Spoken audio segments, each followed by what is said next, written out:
கல்வி வேலைவாய்ப்பில் இடஒதுக்கீட்டை முழுமையாக பின்பற்ற மக்கள் தொகை கணக்கெடுப்பில் அனைத்து வகை மாற்றுத்திறனாளிகளும் கணக்கெடுக்கப்பட வேண்டும் என்று வலியுறுத்தப்பட்டுள்ளது.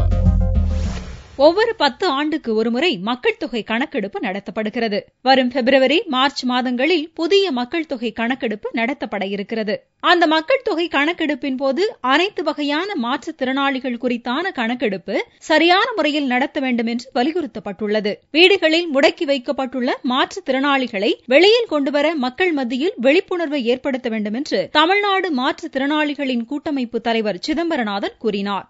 இந்த மக்களுக்கு சாதாரண மக்கள், ஏழை எளிய மக்கள், சாதாரண தங்க வீட்டில் இருக்கிற ஊனமுற்றோரை வெளியில பிறற்ற சொல்ல அவர்கள் நம்ம நாட்டில் இருக்கிறது மறைக்கிறாங்க. அதுவே அதை உடைத்து எறிந்து நம்ம பிள்ளைக்கு இந்த மாதிரி கணக்கெடுப்பு வந்துட்டா நமக்கு ஏதாச்சும் நன்மை கிடைக்கும், நம்ம பிள்ளையும் வாழ முடியும் என்கிற நம்பிக்கை, விழிப்புணர்ச்சியை உருவாக்குறதுக்கு தான் இந்த முயற்சி. எங்களுடைய இந்த மாற்றுத்திறனாளிகளுடைய தேசிய அளவிலான இந்த மையம் அதுக்கான முயற்சிகளை எடுத்திருக்கு.